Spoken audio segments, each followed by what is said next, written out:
This world can be so cruel.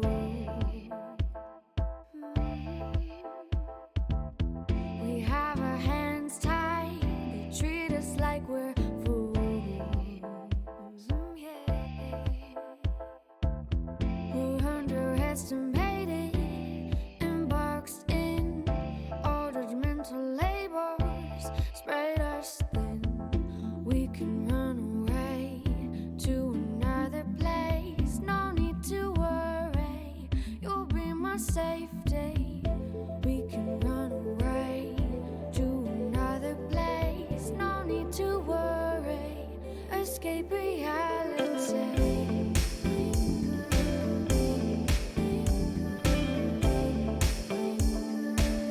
Escape reality.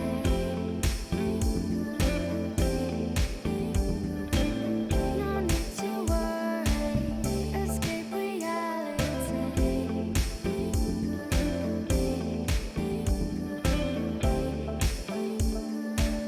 Escape reality.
It's a sin to go at night, blasting playpen in the daytime. Goosebumps rise at 9 and settle back down at sunrise. Cut the cord at noon and say you'll be back soon. Tut, no worries, please get back early. Head out with champagne and dresses and let's get girly. Tut, no worries, please get back early. Head out with champagne and dresses and let's get girly. It's some booze fueled teenage ground, running from pub to club like bloodhounds, from 10 till 6 a.m.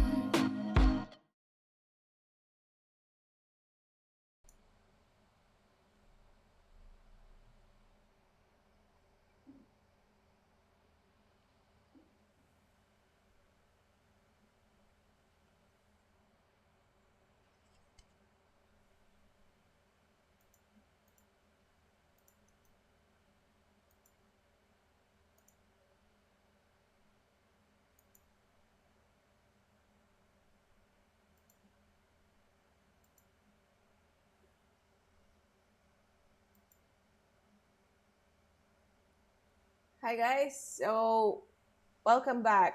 I'm not sure if you're hearing me, but I hope you are. So, welcome back to the second session. Uh, Sorry about that.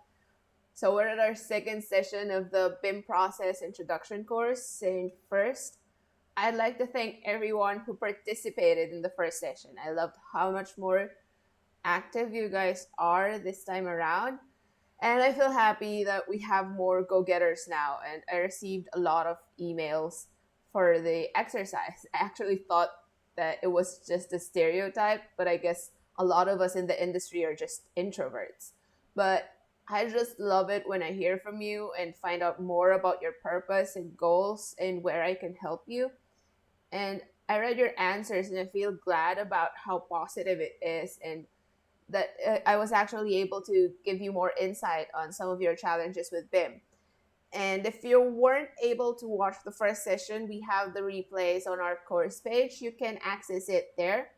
You have to definitely watch it. And if you aren't enrolled yet, there's a link below. If you're on YouTube, do enroll. You can get a certificate of completion if you do. So I hope you're hearing me right. There's no problem. So I'll be starting.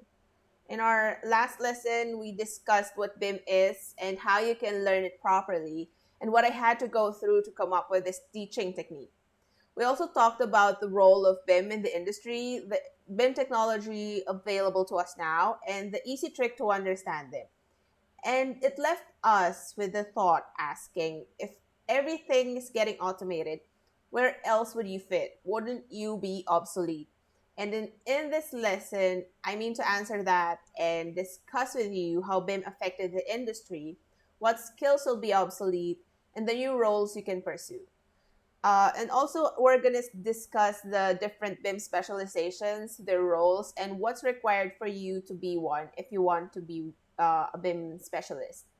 We're also going to have project case studies near the end of this lesson, so you'll really see how it's being used in real life. But first, I want to discuss something very important. I got a few emails from your classmates here in this batch who are asking if BIM can help them and if it would be possible to learn it for people like them because they currently feel like they're not good enough since even in CAD they can't excel. And it really made me sad that you would think of yourself that way. And you know what? Yes, BIM can help you. And let me tell you a story to help you out before we start. I have a friend in the industry who used to excel at his job, though unfortunately he, like a lot of the older generation here, got stuck and got comfortable with CAD. He was using CAD for more than a decade and he excels at it before. Then BIM started coming out. His colleagues were starting to learn it, and slowly he realized that even the younger and newer employees were doing things faster than him, and they were earning more than him because of that. So he started exploring other opportunities, but nobody was willing to pay him the salary he was expecting because he was so behind on the technology and he didn't have the skills. So he continuously felt he was not good enough for anything at this point. But one day we had a conversation about it and he told me this story and he asked the same question as you did.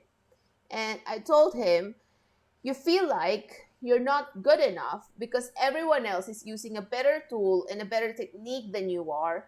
And you only look at it on a surface level and keep thinking that they're just simply better than you and you're just simply not good enough. It's like cutting down a tree with an axe when everyone else is using a chainsaw and you're asking yourself why you can't be as fast as they are. And that's when he made the investment and started trying to learn BIM, and he succeeded. And he finally realized it's not that he wasn't good enough, it's just that he wasn't using the best tools and techniques. He's in Canada now, earning almost 20 times the salary he earned when he was still in the Philippines. So think about it. Have you ever felt this way? Do you think you're in the same situation right now? I want to hear about it. And I want to tell you something else. The inferiority you're feeling, that's not true. You're great. You have the potential to make an impact. You have to tell yourself that every single day. You're just not maximizing your potential because you're stuck with the old tools and techniques.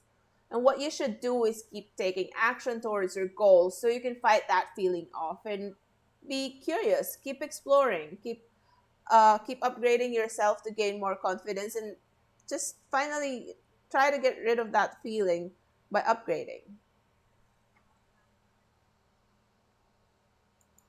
So let's go back to the question we were left with in our last lesson. The story actually ties to this too. If everything is getting automated, where else would you fit? And why wouldn't you be obsolete? I'm sorry. And my answer to that is yes and no. If you're gonna stay where you are right now and be too stubborn to explore and update your skill sets, yes, you may feel yourself obsolete because it's gonna get harder and harder for you to find a job. Because everyone else is better than you just by knowing a little bit of BIM. And the stakes are higher now. There are way more competitive industry professionals now because knowledge is so easy to access. Just a sec. I'm just gonna silent my phone. I forgot to put it on silent. All right, there we go. Anyway, so yeah, and okay, and I'm telling you, as long as you keep learning and understanding and updating your skill sets, you will not be obsolete. The more you upgrade yourself, the more doors will open up for you. There are lots of opportunities for you in this new world because automation, even though it causes a lot of skills to be less in demand, it also creates a lot of new higher paying and more rewarding opportunities for everyone who keeps moving with the technology. You can't really replace the human brain, and as I said, all you need is clear understanding of how things work to be able to excel in this field again. Building information modeling and management has changed the industry in a lot of ways. It has impacted the industry in ways we couldn't even imagine before. And honestly, we're all affected by it, even the economy. Some are impacted largely and directly, like businesses, and some indirectly, like the story I just told you. The AEC industry, compared to many other industries like health and food, has had very slow technological advancements throughout the centuries.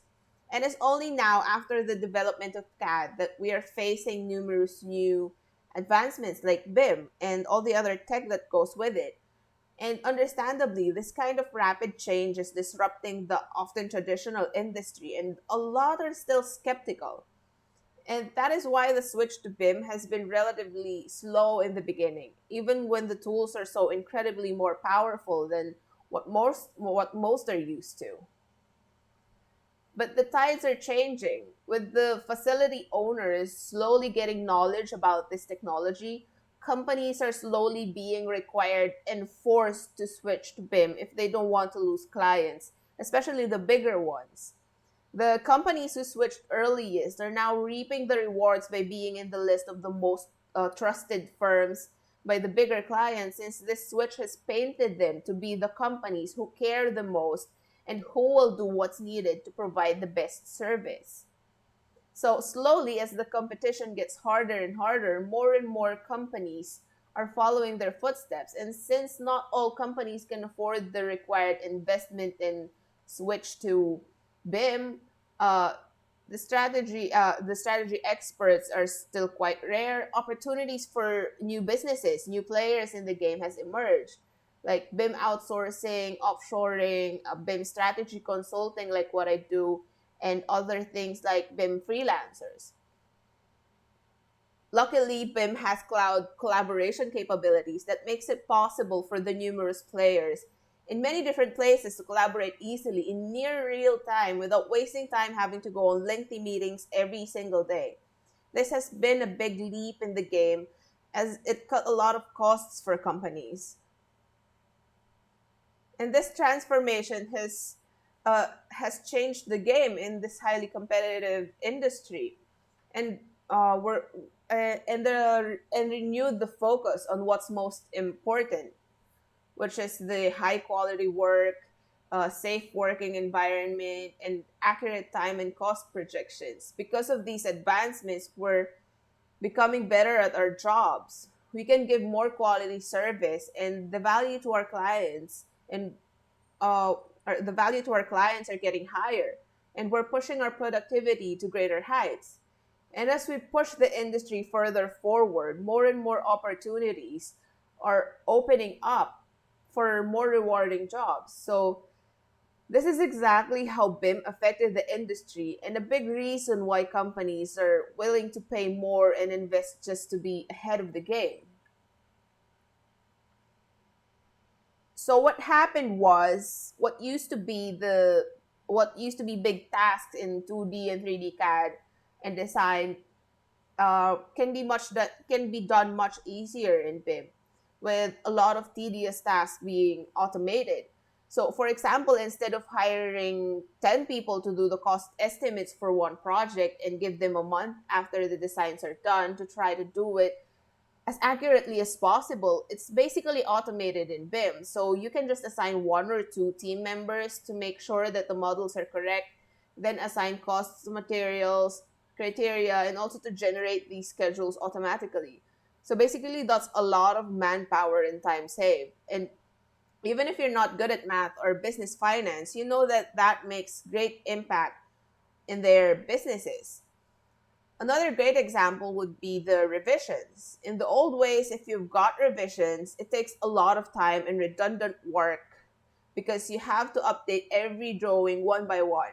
Where in BIM, you just need to update the model and then every drawing follows because every drawing reflects the model directly. And that's basically around 10 CAD staff being equal to one good BIM technician and a lot of time saved. And the time and the staff savings itself give these companies the chance to increase their profits and their market shares. And slowly but surely, these advancements and transformation in the industry, they affect the government and the economy as well. And that's why a lot of countries are starting to implement BIM into their mandates and laws. And well, just a snippet, I'm actually working on a proposal for this for a local government official who I won't name yet to consider integrating it into our local projects and the training access to local universities.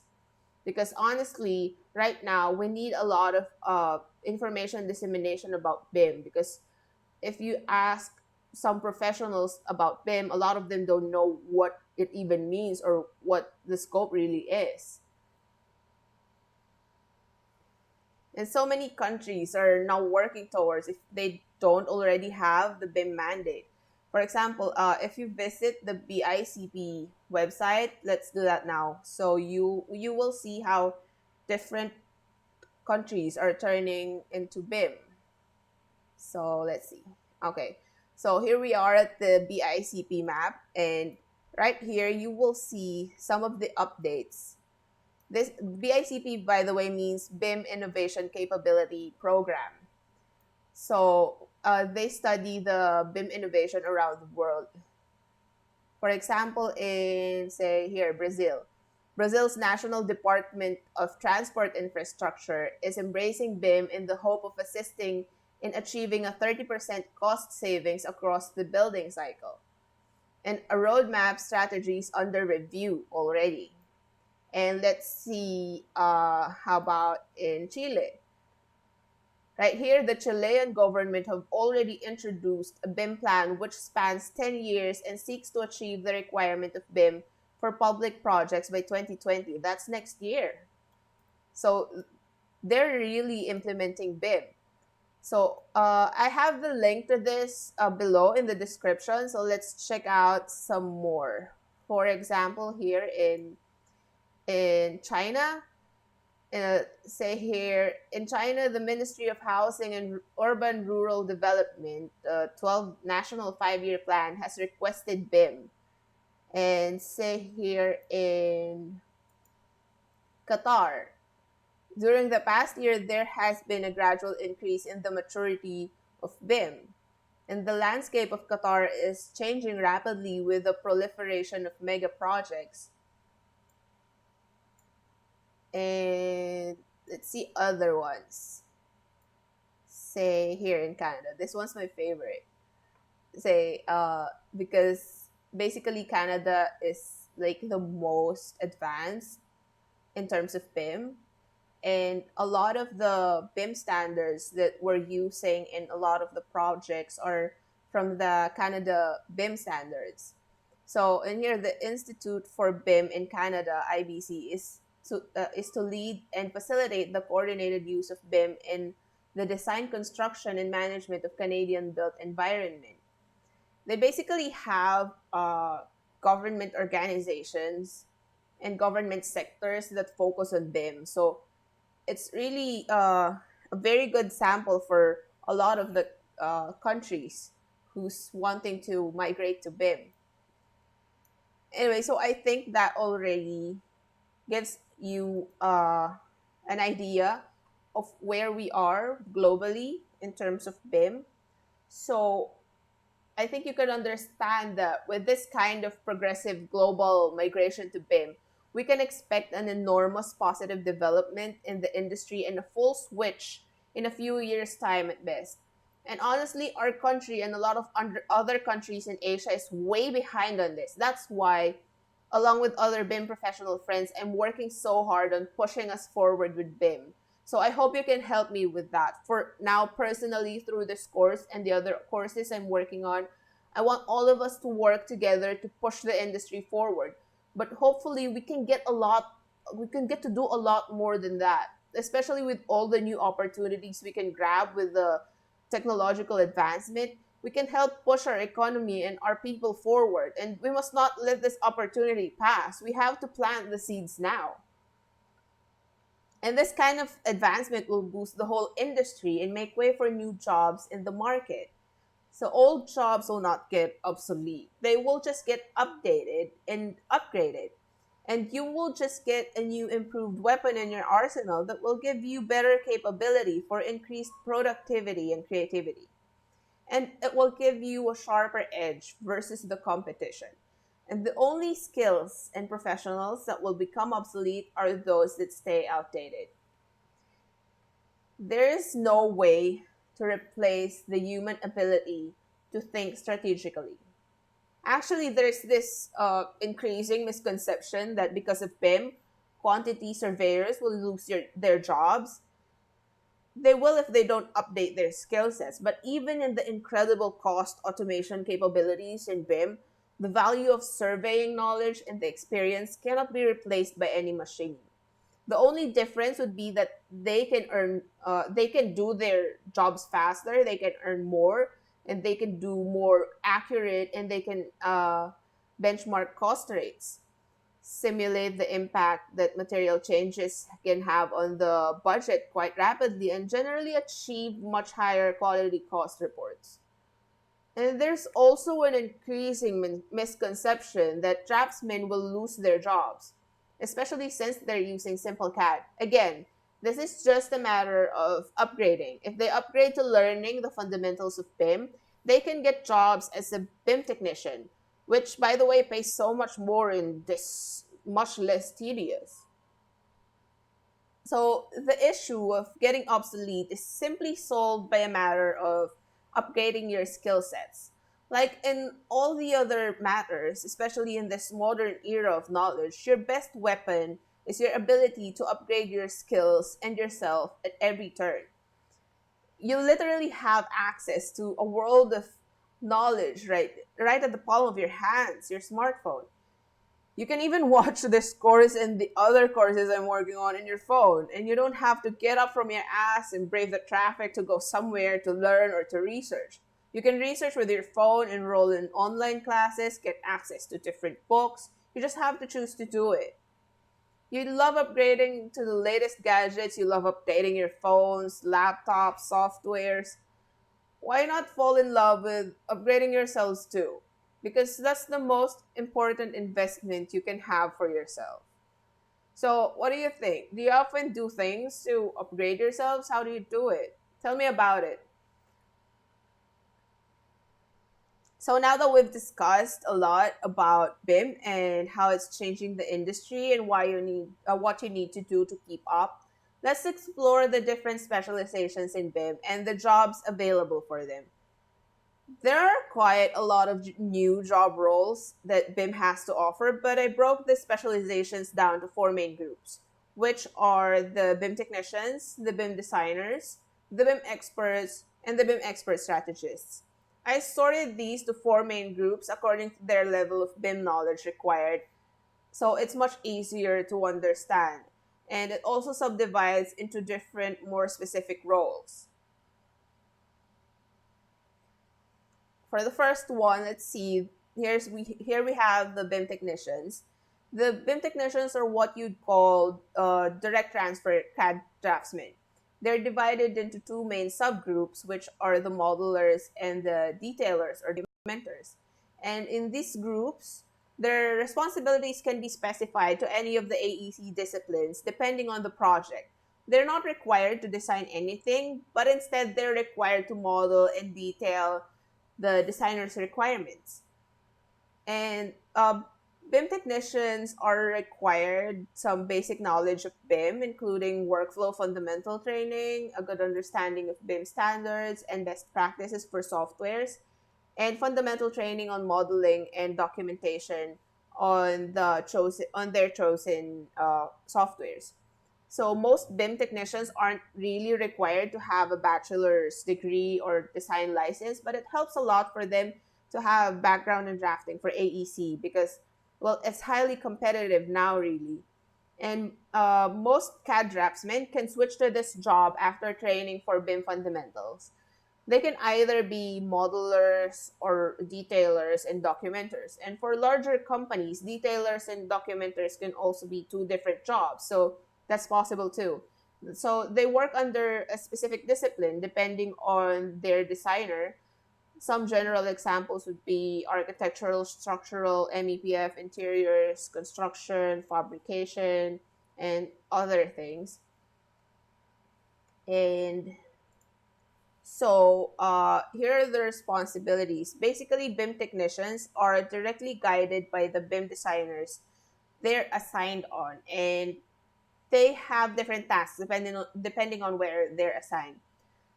For the modeler, they're the ones responsible for modeling the project. They have to make sure at all times that all the entities in the model are complete. So they also have to maintain the cleanliness of the model and ensure that no unnecessary lines are left in the project, especially in the model views. And even if the models will go through QA by their designers and managers, they still have to make sure at all times that everything is modeled correctly and that they're using the proper standards to avoid rework. And as for the detailers, they generate and draft detail and drafting views. They're in charge of doing anything that needs manual detailing and drafting, like legends and notes that are not automated in BIM, some construction, or in some cases, fabrication and construction details. And for some projects, we choose not to highly detail the model. So in those cases, we just put some of those details manually inside the BIM software. The detailers are also in charge of detailing the sheets and views to prepare for final drawings. So the documenters, on the other hand, are responsible for documentation information input in the model. For example, if the designer would like some data embedded in a specific object, like if an electrical engineer would like some specifications on a light bulb to be embedded in the light bulb object, like specific manufacturer, brand, wattage, lumens, price, etc. And the documenters are also in charge of generating the required views for the documentation such as floor plans, elevations, sections, and other things. They also prepare the data schedules and they prepare the complete sheet sets. Again, all these are done with the instruction of their designated designers. And uh, if you're wondering about how they do this work, I'll be showing that to you on lesson 3. So don't miss that one. Now for our next one, we have our BIM designers. BIM designers are basically the architects, engineers, interior designers in the project. So their roles depend on their design disciplines such as architectural, structural engineering, civil engineering, mechanical, electrical, plumbing, fire protection, interior design, and others. So they're basically subdivided into subgroups for their different disciplines. And of course, they're required bachelor's degree for their specific field, design license on their specific field. So they need basic knowledge of BIM, including workflow, fundamental training, a good understanding of BIM standards and best practices for softwares, and fundamental training on modeling and documentation, and secondary BIM training specific for their design discipline, which is a more advanced uh, BIM knowledge training, which needs to include understanding of BIM design standards, design workflows, design coordination standards, conceptual modeling, detailed design modeling, BIM design options, design analysis and simulations, scheduling, and training on other BIM designing capabilities, depending on their subgroup. So their responsibilities are still that of traditional designers. It's only that the tools and workflows are changed and some additional tasks on the standard management are added. So here's a few. So, for example, in the design, they're still responsible for design and conceptualization, material specifications, developing and documenting details. They also still work with others to define the scope of work, communicate project goals and milestones. So it's basically still just the same, except for the design management. What's added is that they manage the BIM technicians and assign tasks to them as needed and make sure that the models are correctly done at all times. They also need to validate BIM models and check for interferences. By that I mean the clash detection. For example, they need to check or they need to run the clash detection on the software, so they would know if, for example, there are pipes running through walls or running through doors, or the light bulb is in the sprinklers, things like that. So they also need to monitor quality control programs and provide over-the-shoulder training for their BIM technicians. And for our next one, we have the BIM experts. The BIM experts are mostly the ones in the managerial positions. And although there are a lot of BIM experts that stay in the design positions, and also some in the sales positions as well, or in the business development positions, we'll discuss their most common roles here, which is the project team managers, coordinators, discipline managers.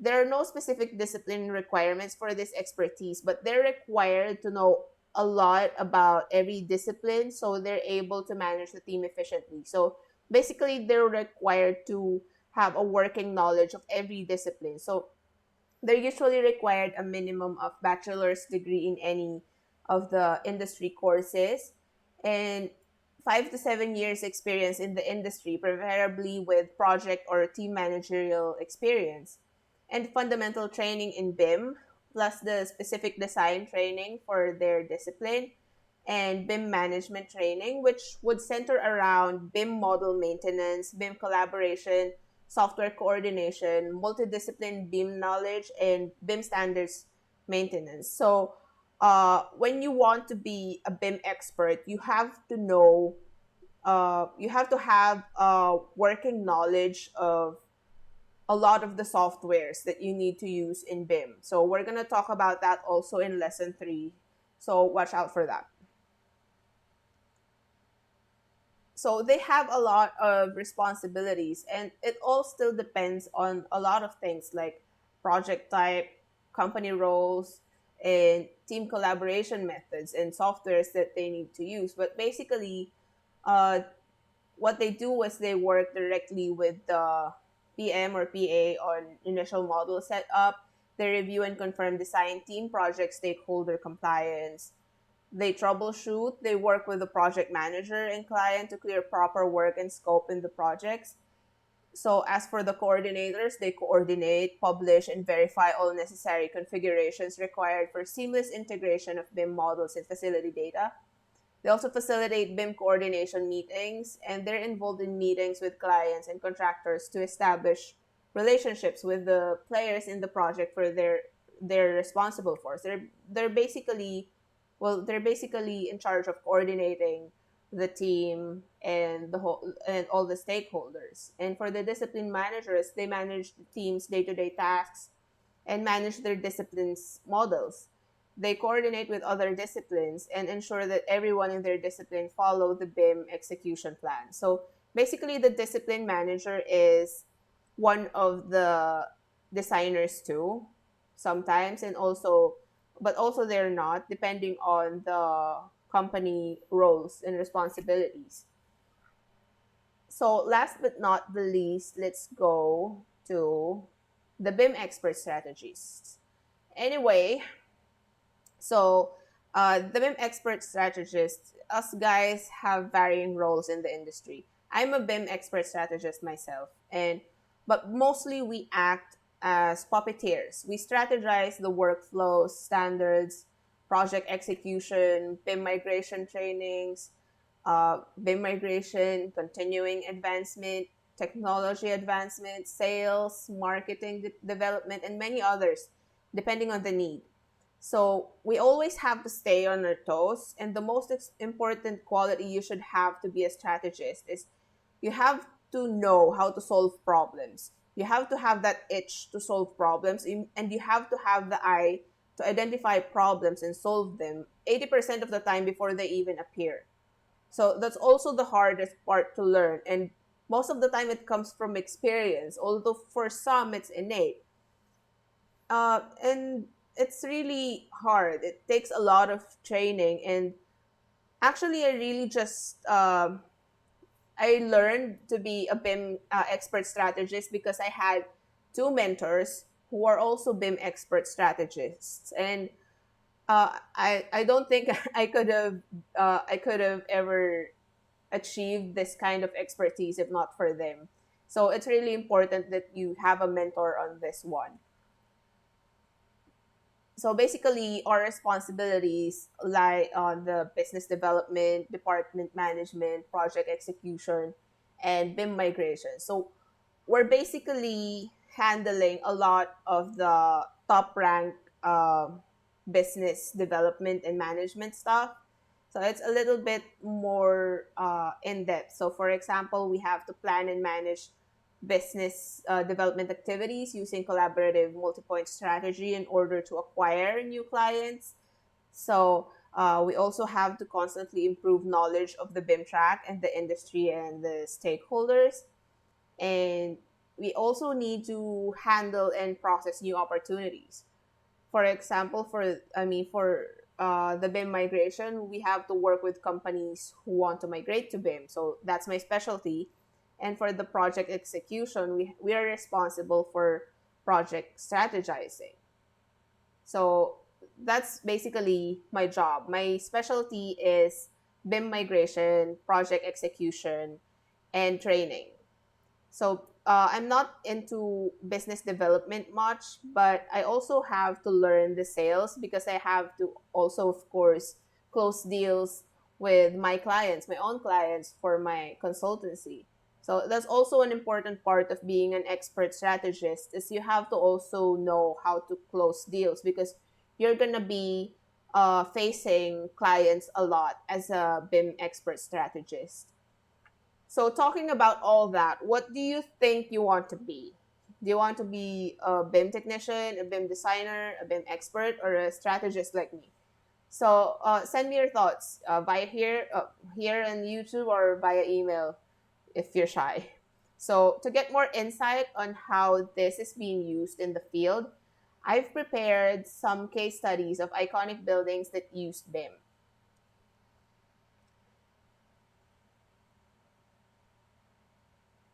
So our first one is the One World Trade Center Freedom Tower. This is designed by Skidmore, Owings, and Merrill. This was the first building that replaced the Twin Towers, and the second one came a few years later. There was quite the challenge in doing this structure since aside from it being planned to be 1,776 feet in total height, it also needed to integrate with the entire below grade One World Trade Center complex. And it was at the time when BIM still wasn't widely used, but also at the time the US has been investigating on what happened to the Twin Towers, and they were gearing to change and update the building codes.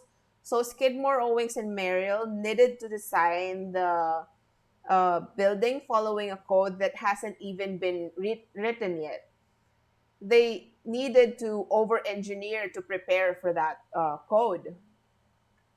So at first, they were only going to use Revit for the lower floors for the integration. But while they were doing it, they slowly realized the benefits of BIM. And Revit was used as a primary BIM design platform. And it was in the days when Revit still wasn't as evolved as it is right now.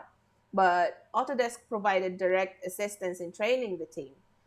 Considering the project scale, Autodesk also developed technological solutions throughout this partnership that helped advance Revit. So those solutions were integrated with the Revit software, and a lot of it's still being used to this day, only upgraded versions of it.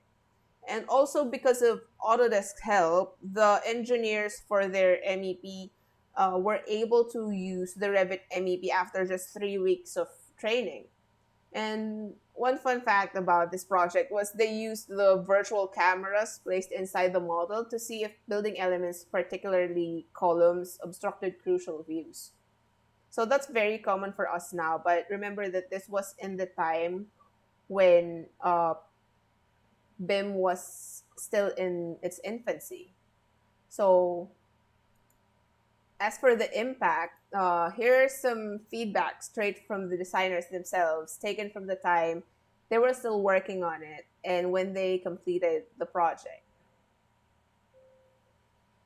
So let's see. There we go. So example for this one, we have from their digital design manager. They said that traditionally in the construction document submittal process, we spend an enormous time on the quality assurance tasks, but with Revit architecture, we can bring the 3D production model into the conference room.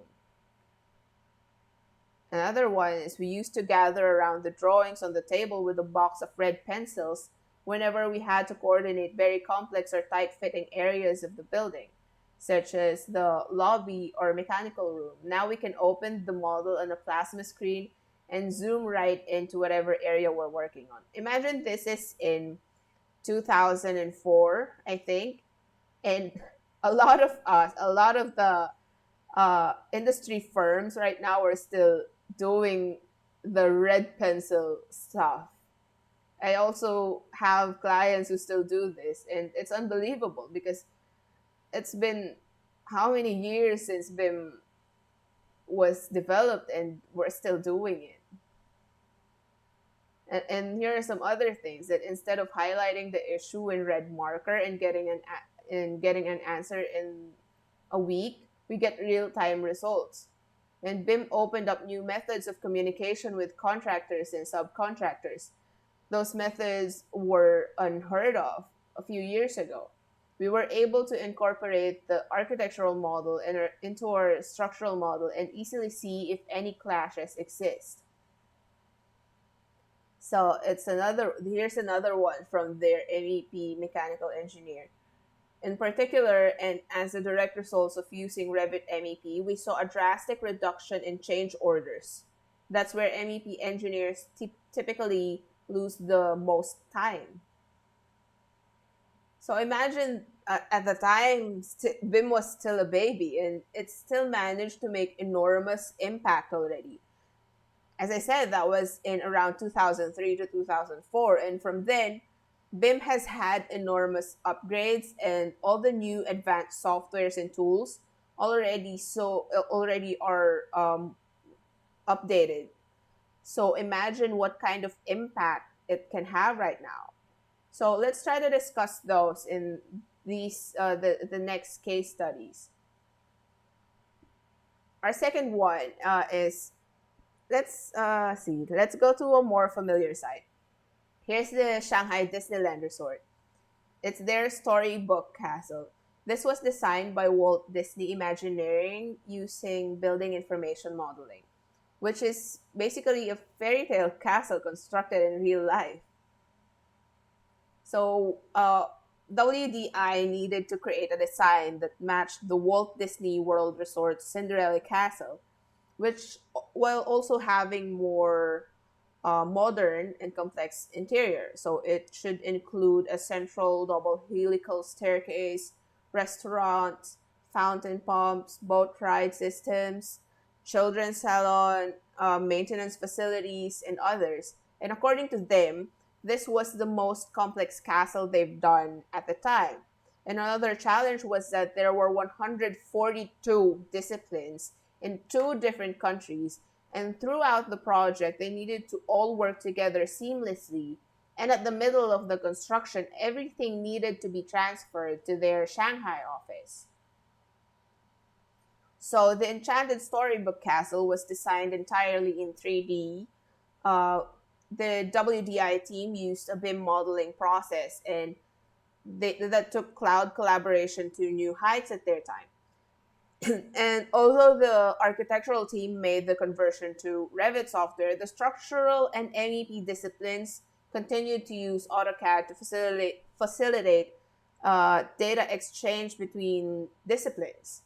And since the project needed collaboration from 2 offices, BIM information diagram, or what we could also say is the BIM execution program, was used to disseminate information across the team to show who's responsible for what and how their information is being passed down across the globe, or should be passed down.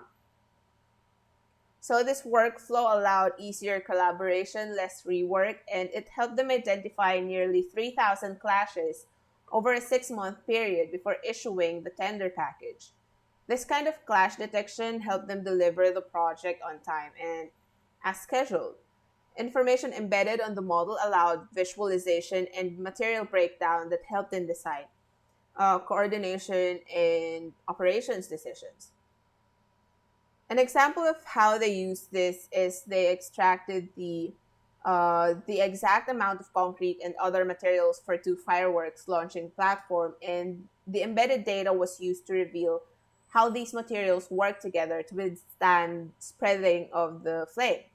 So let's see. Let's go to a more advanced use of BIM. Here's one from Zaha Hadid Architects, the King Abdullah Financial District Metro Station in Saudi Arabia.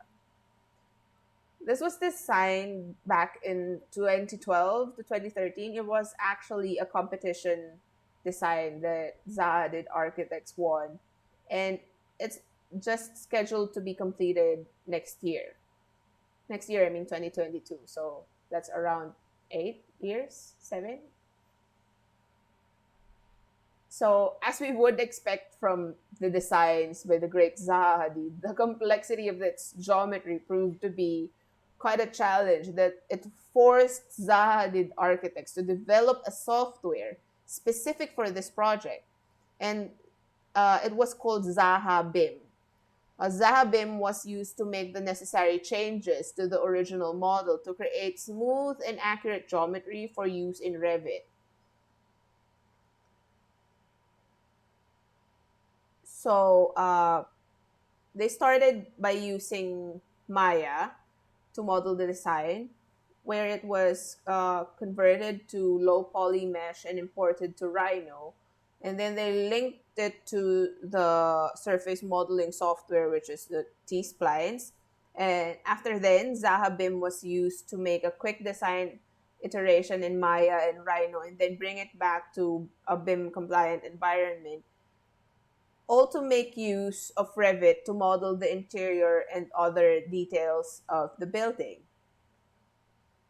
And the BIM model they produced was then used for analysis to optimize the building for climate impact, and the integrated skin detailing for prefabrication to assist in the construction. And throughout the construction, the BIM model is being updated because our Riyadh Development Authority plans to use the fully coordinated model, including architecture, MEP, and structures for the building's long-term operation and the use by its facility management teams. So that's cool, right? Even Zaha uses Revit, Maya, and Rhino. And as for the last one, we have the Fondation Louis Vuitton in Paris by Frank Gehry. So, as we'd expect again, just by saying this is a Frank Gehry design project, we'd really already know that it was pretty challenging. And aside from the obvious challenge in the form itself, Gehry designed the museum covered with glass sails supported on stainless steel mullions upon structural steel and glue laminated mainframe. So it's really a complex project that needed advanced engineering. And Gehry Technologies delivered the initial concept of the project through Digital Project. It's also a BIM software developed by Gehry Technologies specifically for use in their projects. So then in the workshop, in addition to the normal CAM and 2D information, BDS supplied the 3D drawings of all node blocks. So during the fabrication, the surveying equipments can be used to maintain tolerances in the project. And also, in order to keep the process for the aluminum cladding panels fabrication acceptable, both economically and technically, the detailer company used specific software tools which resulted in highly automated production process. And throughout all this, the cloud-based BIM collaboration was used to a point that they almost did not print out any drawings for construction, aside from drawings specifying the nodes. And it has greatly impacted the project simply by making this kind of complex design possible. Advanced parametrics brought the project into a level that would not be possible in the traditional methods. And the automated prefabrication and advanced cloud collaboration really hastened the construction.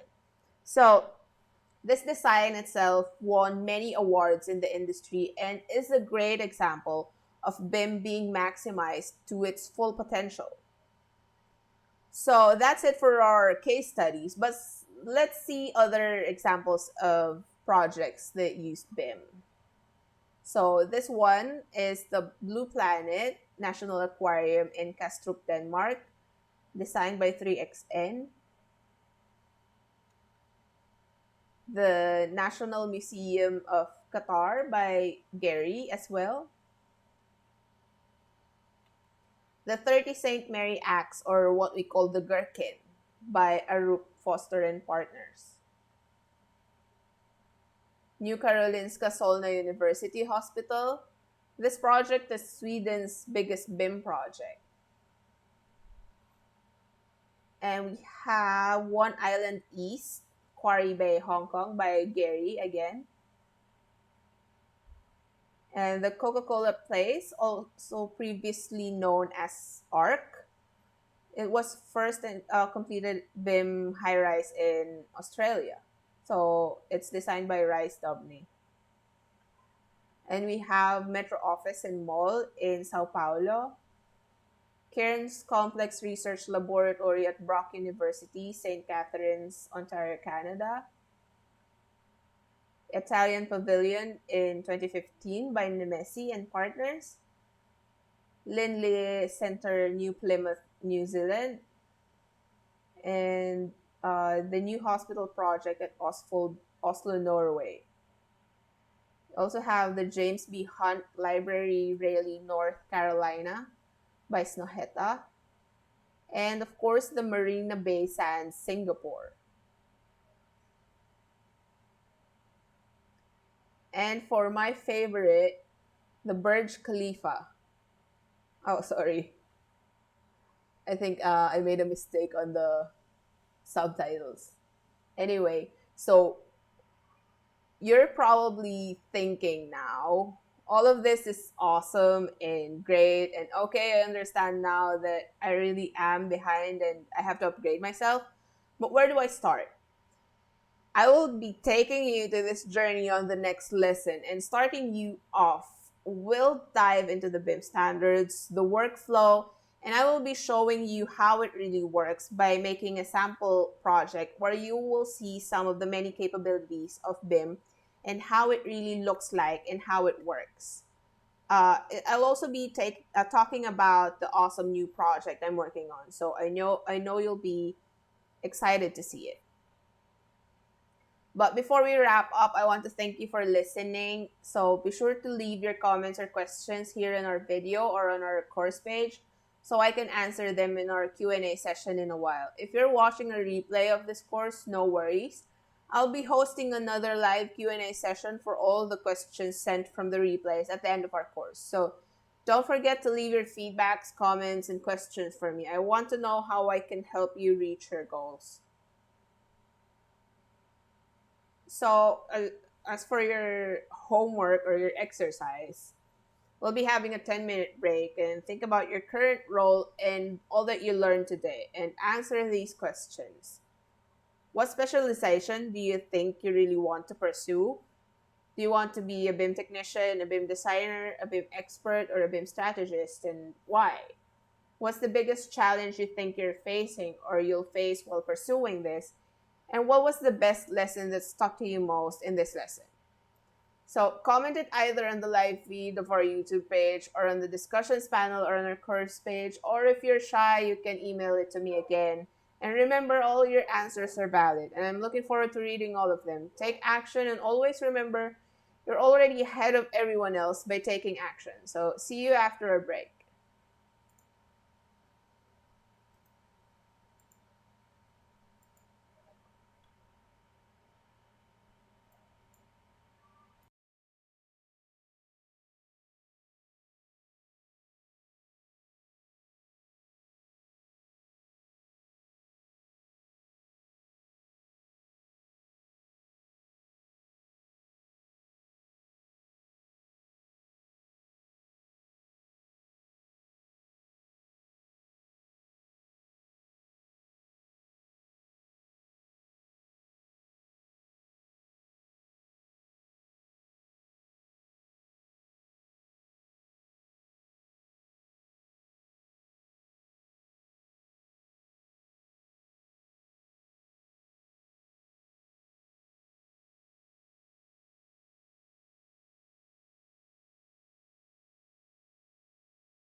Hey guys, I'm back.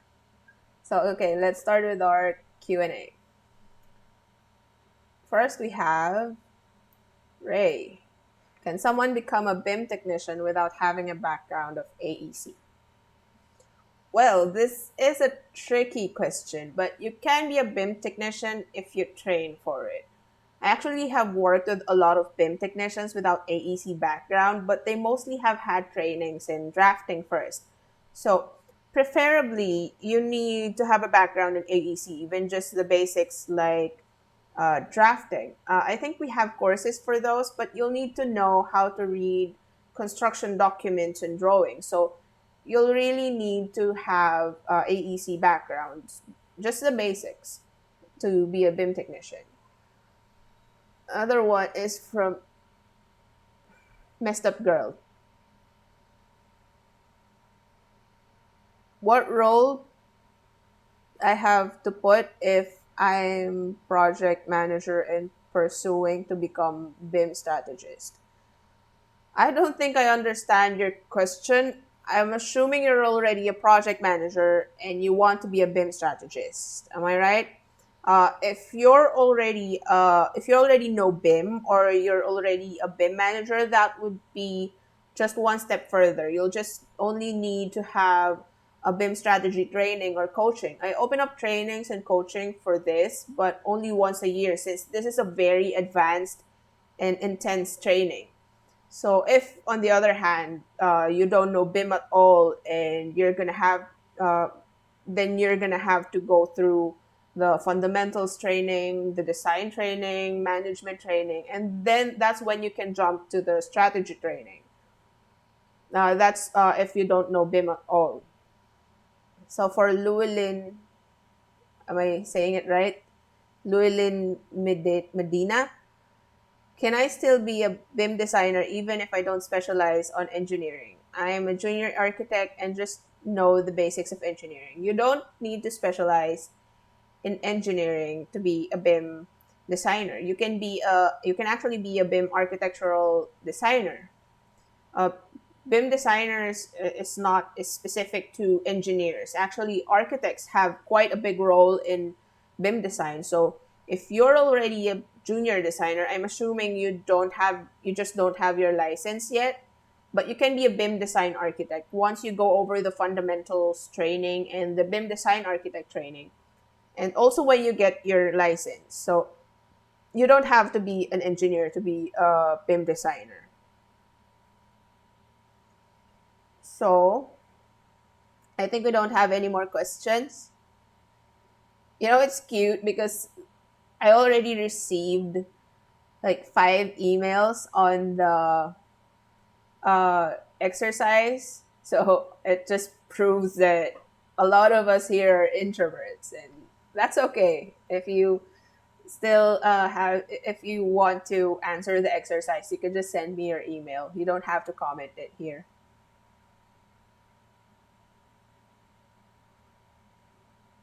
Actually, BIM and VDC is very similar uh, in a way because it's just a matter of uh, how do you call it? It's because, for example, VDC is the virtual design and construction, while BIM is building information modeling and management, which basically it's the same role. So it just differs on what company calls it. But it's basically actually right about the same. Anyway, so I guess there's no more questions. So that's it for our Q&A today. I hope you learn a lot from our lessons. And if you have any more questions, just comment it on the replays or on the discussions on our course page. And please, if you have any feedbacks on this course, do tell me. I would love to hear from you and know how I can make this course better. Anyway, for now, I'm going to say goodbye and I'll see you all on our third lesson on the 12th, which is on Saturday. So please, I will be uploading other career, business, and BIM tips soon. So please subscribe to our YouTube channel. But for now, bye guys. See you on Saturday.